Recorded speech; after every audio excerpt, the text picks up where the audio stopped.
नमस्कार विद्यार्थी मित्रांनो, डॉक्टर सुशील स्पॉटलाईट या आपल्या यूट्यूब चॅनलवर तुमचं सर्वांचं स्वागत आहे. या लेक्चरमध्ये आपण जाणून घेणार आहोत नॅशनल पॉप्युलेशन पॉलिसी 2000बद्दल. जर तुम्ही प्रिव्हियस इयरचे पेपर राज्यसेवेचे बघितले असतील, UPSCचे बघितले असतील किंवा PSI STIचे बघितले असतील, तुम्हाला नॅशनल पॉप्युलेशन पॉलिसी राष्ट्रीय लोकसंख्या धोरण 2000 याच्यावर राज्यसेवा पूर्वपरीक्षेचा सलग दरवर्षी प्रश्न आहे अशी परिस्थिती आहे. त्यामुळे हा खूप एक महत्त्वाचा घटक आहे आपल्या अभ्यासातला. तर त्याच्याबद्दलचे महत्त्वाचे फॅक्ट्स आपण बघूयात. आणि पंचवार्षिक योजनांपासून म्हणजे एकंदरच भारत स्वतंत्र झाल्यानंतरच्या पूर्ण प्लॅनिंगमध्ये लोकसंख्या कशी समोर ठेवून गोष्टी झालेल्या आहेत त्या सगळ्या याचा आढावासुद्धा घेऊयात. तत्पूर्वी हे आपलं टेलिग्राम चॅनल आहे, सायमल्टेनियसली फॉलो करा. या नावाचा फेसबुकवर ग्रुपही आहे, तोही फॉलो करा. तर सगळ्यात पहिलं जे आपली पंचवार्षिक योजना होती त्या पंचवार्षिक योजनेमध्ये 1952मध्ये भारताने लोकसंख्या नियंत्रणाचा कार्यक्रम आखला होता. आणि भारत जगातला असा पहिला देश आहे ज्याने हा कार्यक्रम हाती घेतला होता लोकसंख्या नियंत्रणाचा. आता याच्यामध्ये कुठलीही टाळी वाजवण्यासारखी गोष्ट नाही आहे. आपल्याला कळत नव्हतं म्हणून आपल्याला हा प्रोग्राम राबवावा लागलेला आहे. आणि याच्यामध्ये natural devices of family planning म्हणजे नैसर्गिकरित्या किती फॅमिली प्लॅनिंगवर वर्क केलं जाऊ शकतं याच्यावर काम करण्यात आलं होतं. नंतरच्या ह्याच्यामध्ये जो काही सेकंड 5 इयर प्लॅन, दुसरी जी पंचवार्षिक योजना आहे तिच्यामध्ये शिक्षण आणि संशोधन या दोन गोष्टींना क्लिनिकल ॲप्रोच जो काही आहे एकंदरच पॉप्युलेशन कंट्रोलसाठीचा, तर क्लिनिकल ॲप्रोचमधला एज्युकेशन रिसर्च याच्यावर फोकस करण्यात आला होता. त्याच्यानंतर तिसरा 5 इयर प्लॅन जो आहे त्याच्यामध्ये 1965मध्ये दोघांचं म्हणजे मेन अँड वुमन दोघांचं स्टरलायझेशन टेक्निक, की हे खूप महत्त्वाचं आहे. 1965 लक्षात ठेवा. तिसरी पंचवार्षिक योजना याच्यामध्ये स्त्री आणि पुरुष या दोघांच्या स्टरलायझेशनवर काम झालं होतं. महिलांसाठी कॉपर्टीची टेक्निक आली होती त्या काळामध्ये. आणि त्याच्यामुळे एक इंडिपेंडंट डिपार्टमेंटसुद्धा सुरू झालं होतं, फॅमिली प्लॅनिंग डिपार्टमेंट. तर ही जी योजना आपली तिसरी योजना ती खूप महत्त्वाची आहे, पंचवार्षिक योजना, ज्याच्यामध्ये दोघांच्या स्टरलायझेशनवर काम, त्याच्यानंतर फॅमिली प्लॅनिंगचं डिपार्टमेंटसुद्धा सुरू झालं होतं. तर ते एक लक्षात ठेवा. चौथं जे काही 5 इयर प्लॅन होता, चौथ्या 5 इयर प्लॅनमध्ये बर्थ कंट्रोलच्या जे काही मेथड्स असतात, कॉन्ट्रासेप्शन जे काही आहे, मग ते आधुनिक पण आणि पारंपरिकसुद्धा या दोघांना इन्करेज केलं गेलं, जेणेकरून आपली जी काही पॉप्युलेशन आहे ती कंट्रोल झाली पाहिजे. त्याच्यानंतर 5 इयर प्लॅनमध्ये 5वा 5 इयर प्लॅन जो होता तिच्यामध्ये पहिल्यांदा लोकसंख्यासाठी धोरण आखण्यात आलं राष्ट्रीय स्तरावर. 16 एप्रिल 1976 राष्ट्रीय लोकसंख्या धोरण हे आखलं गेलं. आणि याच्यामध्ये एक महत्त्वाची बाब घडली, ती म्हणजे काय की शारदा ॲक्ट जो होता 1929चा, त्याच्यानुसार मुलाचं आणि मुलीचं जे लग्नाचं वय होतं ते 14 आणि 18 असं होतं. मुलींचं वय होतं 14, मुलाचं लग्नाचं वय होतं 18. तर हे मिनिमम एज जे मॅरेजचं होतं ते बदलून 14-18च्या जागी ते 18-21 करण्यात आलं. तर हा एक महत्त्वाचा मुद्दा इथं लक्षात घ्या. जेणेकरून लग्नाचं वय वाढलं तर पॉप्युलेशनवर आपोआप चेक बसतो.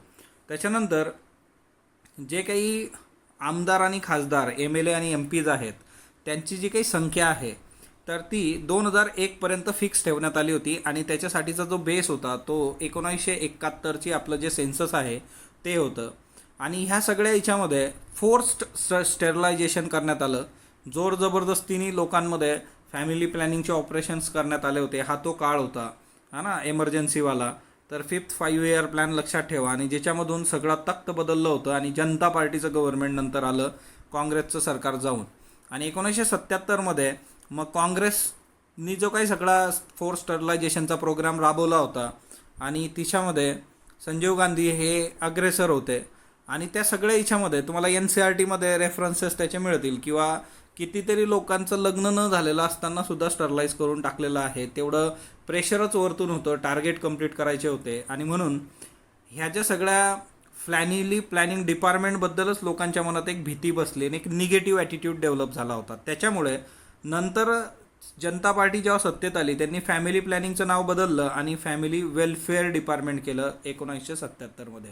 तर हा एक खूप महत्त्वाचा याच्यातला आस्पेक्ट आहे, तर तो MCQसाठी लक्षात ठेवा. त्याच्यानंतर 6वा 7वा आणि 8वा 5 इयर प्लॅन जे आहे तर याच्यामध्ये लॉंग टर्म डेमोग्राफिक एमच्या याच्याने पॉप्युलेशन कंट्रोल प्रोग्रामसाठी काम केलं गेलं, की आपल्याला लॉंग टर्मसाठी काम करायचं आहे, की येत्या काळासाठी, की टिपिकली टेम्पररीली काम करायचं नाही आहे. आणि तिथूनच मग सगळी सुरुवात होते. 9व्या पंचवार्षिक योजनेत 1993मध्ये गव्हर्नमेंटने एक एक्सपर्ट ग्रुपची स्थापना केली, ज्याचे चेअरमन होते MS स्वामीनाथन. MS स्वामीनाथन यांना राष्ट्रीय लोकसंख्या धोरण हे आखण्यासाठी हा एक्सपर्ट ग्रुप स्थापन करण्यात आला होता. आणि याच्यामध्ये यांनी एक ड्राफ्ट बनवला नॅशनल पॉप्युलेशन पॉलिसीसाठीचा 1994मध्ये. त्याला रिव्ह्यू केलं गेलं 1919मध्ये. आणि फॅमिली वेलफेअर डिपार्टमेंट म्हणजे कुटुंब कल्याण विभाग जो आहे त्यांनी हे पास केलं 2000मध्ये. आणि यालाच आपण म्हणतो की new national population policy February 2000, नवीन राष्ट्रीय लोकसंख्या धोरण फेब्रुवारी 2000. तर याच्यामध्ये 3 महत्त्वाचे ऑब्जेक्टिव्ह आहे. सगळा जे काही प्रश्न फिरतात ते याच्यावर फिरतात. याच्यामध्ये टेम्पररी ऑब्जेक्टिव्ज आहेत किंवा इमिडिएट ज्याला म्हणतो आपण, की पॉलिसी आल्या आल्या काही गोष्टी इम्प्लिमेंट करायच्या आहेत. एक, easy supply of birth control devices, म्हणजे बर्थ कंट्रोल करण्यासाठी जे काही कॉन्ट्रासेप्टिव्ह आहेत, म्हणजे तिच्यामध्ये कंडोम्स असतील किंवा मग फिजिकल बॅरियरमध्ये किंवा मग मेडिसिन असेल है ना, टॅबलेट्स असतील, तर त्या सगळ्या गोष्टी तुम्ही इझी सप्लाय त्याचा झाला पाहिजे. त्याच्याबरोबरच हेल्थ डेव्हलपमेंट आणि त्याच्यासाठी तुम्ही एक प्रॉपर फ्रेमवर्क बनवलं पाहिजे. तर ते एक महत्त्वाची गोष्ट याच्यात होती. आणि हेल्थ वर्कर हे पण याचा एक रिक्रुटमेंट ऑफ हेल्थ वर्कर, तर आपल्याकडं हेल्थ वर्करची कमी असता कामा नये. तर ह्या काही बेसिक गोष्टी होत्या ज्याच्यामुळे हे टेम्पररी आहे शेवटी. Okay, contraception is a temporary thing आणि ती इमिडिएट गोल्समध्ये आहे लोकसंख्या धोरणाच्या 2000च्या. मिड टर्म काय होतं याचं, मिड टर्म ऑब्जेक्टिव्हमध्ये एक बेसिक गोष्ट होती, ती म्हणजे काय, टोटल फर्टिलिटी रेट जो आहे आपला तो 2.1 आणायचा 2010पर्यंत. ओके, टोटल फर्टिलिटी रेट मी आजपर्यंत बऱ्याचदा एक्सप्लेन केलेला आहे. जर तुम्ही कमेंट बॉक्समध्ये सांगितलं तर मला खरंच खूप आनंद होईल, है ना. शेवटी आता खूप चांगला रिस्पॉन्स तुमच्याकडून आहे, बरेचसे मॅसेज पण येत आहेत, पण त्याला रिप्लाय देणं सर्वांना तेवढंसं सोपं नाही आहे, कारण इतक्या सगळ्या मेसेजेसला. पण ते आम्ही रिव्ह्यू करत असतो, तर तुम्ही नक्की रिस्पॉन्स देत राहा. आणि त्या गोष्टी महत्त्वाच्या आहेत आपल्यासाठी. लॉंग टर्म ऑब्जेक्टिव्ह ज्याच्यावर MPSC प्रिलिम्समध्ये आतापर्यंत 2 ते 3 वेळा प्रश्न विचारलेला आहे की पॉप्युलेशन स्टॅबिलायझेशन बाय 2045, की आपली लोकसंख्या स्थिर करायची आहे 2045पर्यंत. आणि हा खूप महत्त्वाचा मुद्दा आहे. तर लॉंग टर्ममध्ये 3 गोष्टी लक्षात ठेवा बघा याच्यातल्या. पॉप्युलेशन पॉलिसीमध्ये टेम्पररी ऑब्जेक्टिव्ह किंवा याला इमिडिएट गोल्स असं पण म्हटलं जातं, की आल्या आल्या काय गोष्टी करायच्या आहे सुरुवातीच्या काळात. तर कॉन्ट्रासेप्शन द्या, इन्फ्रास्ट्रक्चर हेल्थचं उभं करा, हेल्थ वर्करची रिक्रुटमेंट करा, वगैरे वगैरे ह्या गोष्टी. मिड टर्ममध्ये आहे की आपल्याला आपला टोटल फर्टिलिटी रेट जो आहे तो 2.1 करायचा होता 2010पर्यंत. आणि लॉंग टर्म ऑब्जेक्टिव्ह जे आहे 2045. आता हे सगळे अचीव केलं आहे का त्याच्यावरही आपण बोलूयात. त्याच्यानंतर दुसरी महत्त्वाची बाब याच्यामध्ये जी आहे की याच्यात ते काही बेसिक गोष्टी महत्त्वाच्या ते आपण बघूयात. टोटल फर्टिलिटी रेट आपण बघितलेला आहे 2.1 पाहिजे. त्याच्यानंतर हाय क्लास बर्थ कंट्रोल सर्व्हिसेस पण आपल्याला अवेलेबल करून द्यायच्या आहे पब्लिकली. आणि सगळ्यात महत्त्वाची गोष्ट की standard of 2 children could be adopted, म्हणजे 2 मुलं, है ना, हम दो हमारे दो, त्या प्रकारचा सगळा हा कार्यक्रम. त्याच्यानंतर इन्फंट मॉर्टॅलिटी जी आहे ती 30/1000. तर हा एक महत्त्वाचा याच्यातला ऑब्जेक्टिव्ह होतं की इन्फंट मॉर्टॅलिटी पण आपल्याला कमी करायची आहे. बालमृत्यू दर 1000मागे 30पर्यंत आणायचा आहे. मदर मॉर्टॅलिटी मातृमृत्यू दर जो आहे तो 100/100,000च्या खाली आपल्याला आणायचा आहे. तर हे एक महत्त्वाचं याच्यामधलं ऑब्जेक्टिव्ह होतं. त्याच्यानंतर late marriages of girls should be encourage, म्हणजे जरी लग्नाचं जे एज आहे मुलींसाठी 18 आहे, पण ते 18पेक्षा जर जास्त झालं तर तिला आपण शिक्षण वगैरे देऊन गोष्टी जर तिच्या करिअरच्या बाजूने विचार करत ते पुढं ढकललं तर तिच्यामधूनही आपली लोकसंख्या जी आहे ते कमी होऊ शकते. त्याच्यानंतर दुसरी महत्त्वाची बाब याच्यामध्ये आहे ती म्हणजे काय, school education up to age 14 हे फ्री आणि मॅन्डेटरी असलं पाहिजे दोघांसाठी, मुलांसाठी आणि मुलींसाठी. हा पण याच्यातला एक महत्त्वाचा मुद्दा होता. त्याच्यानंतर दुसरं महत्त्वाचं म्हणजे की याच्यामध्ये काही बेसिक गोष्टी होत्या की दोघांच्या बाबतीमध्ये एज जे आहे मॅरेजचं ते प्रमोट करायचं, मुलांच्या मुलींच्या, ते आपण बघितलं. त्याच्यानंतर दुसरं महत्त्वाचं की universal immunisation all children again the preventable diseases, सर्व लहान मुलांचं लसीकरण झालं पाहिजे. हा एक याच्यातला महत्त्वाचा मुद्दा होता. त्याच्यानंतर हेल्थ केअर आणि न्यूट्रिशनल व्हॅल्यूज ह्या सगळ्या गोष्टी त्याच्यामध्ये म्हटल्या गेल्या होत्या की तुम्ही न्यूट्रिशनवर पण फोकस करा. त्याच्यानंतर दुसरं महत्त्वाचं होतं की 80% इन्स्टिट्यूशनल डिलेव्हरीज आणि 100% डिलेव्हरीज बाय ट्रेंड पर्सन. जेवढ्या काही डिलेव्हरी होणार आहेत, प्रसूती होणार आहेत, तिच्यातल्या 80% ह्या प्रॉपर हॉस्पिटलमध्ये झाल्या पाहिजे. आणि 100% डिलेव्हऱ्या ज्या आहेत तर त्या ट्रेंड पीपलकडून झाल्या पाहिजे, पर्सन्सकडून, स्किल्ड पर्सनकडून झाली पाहिजे. ओके, 3 इडियट सारखा कार्यक्रम नको. त्याच्यानंतर 100% registration of birth, death, marriage and pregnancy हा एक महत्त्वाचा मुद्दा आहे. 100% नोंदणी झाली पाहिजे जन्माची, मृत्यूची, लग्नाची आणि गर्भधारणेची.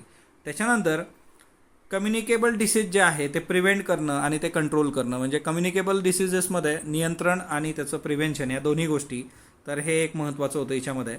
आणि इंडियन मेडिसिन जे आहे, स्ट्रॅटेजिकल इंडियन सिस्टीम ऑफ मेडिसिन, ते पण तुम्ही प्रोव्हाइड करा. म्हणजे जे आयुष सिस्टीम आहे आपली, आयुष, तर आपण आयुष बरंच काही या दिवसांमध्ये बघितलेलं आहे. तर आयुष तुम्ही चाइल्ड हेल्थच्या बाबतीत करू शकता, रिप्रोडक्टिव्हच्या बाबतीत करू शकता, तर त्या गोष्टी महत्त्वाच्या आहेत. जसं सुवर्ण प्राशन असतं बघा आयुर्वेदामध्ये, है ना, तर ते एक महत्त्वाची बाब याच्यामध्ये. त्याच्यानंतर दुसरं महत्त्वाचं म्हणजे की नॅशनल पॉप्युलेशन पॉलिसी 2000 हिच्यात आयुष आणि इंडियन जी काही आहे सिस्टीम, तिचा जो मेजर रोल आहे तो फुलफिल करणं हा एक महत्त्वाचा मुद्दा याच्यात लक्षात ठेवा. त्याच्यानंतर आता ही पॉप्युलेशन पॉलिसी जी आहे, न्यू पॉप्युलेशन पॉलिसी, तिला समोर ठेवून लोकसभेचे जे काही सीट्स आहे, कंपोजिशन्स आहेत, ते अनचेंज्ड आहे 2026पर्यंत. लोकसभेच्या ज्या काही सीट्स आहेत तिच्यामध्ये कसलेही चेंजेस 2026पर्यंत होणार नाहीत. त्याचं रिझन असं आहे की बरेचसे राज्य यांना नॅशनल पॉप्युलेशन पॉलिसी जी आहे तिच्यावर सिरियसली काम करत आहेत आणि त्यामुळे येत्या काळामध्ये परत पॉप्युलेशनमध्ये चेंजेस होऊ शकतात. या ती खूप वाढणार नाही आहे किंवा वाढलेली पण अजून स्थिर होऊ शकते. तिच्यामुळे आत्ताच आपण गडबड करायला नको. म्हणून तर हे 2026पर्यंत चेंजेस हिच्यामध्ये नसणार आहेत, तर ते एक लक्षात ठेवा. आणि जो सेन्सस होता 2001साठी वापरलेला 1971चा, तर त्या पद्धतीनेच आपण काम करणार आहोत, तर ते एक लक्षात ठेवा इथं. तर हे आपल्यासाठी खूप महत्त्वाचं होतं. तर एकंदरच नॅशनल पॉप्युलेशन पॉलिसी 2000 यावर प्रश्न विचारले जातात.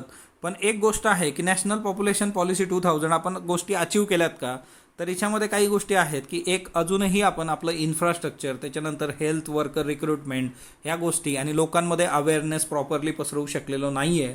आणि तिच्यामुळे जे ॲक्च्युली ऑब्जेक्टिव्ह आपलं होतं ते आपण आतापर्यंत आपल्याला अचीव करता आलेलं नाही आहे. पण बऱ्याच ठिकाणी याचे पॉझिटिव्ह साईन्स आपल्याला दिसत आहेत आणि येत्या काळामध्ये अजून चांगल्या गोष्टी होतील आणि त्याच्यासाठी आपण ऑप्टिमिस्टिक राहणं फार गरजेचं आहे. स्पॉटलाईटबरोबर जोडलेलं राहा. स्पॉटलाईट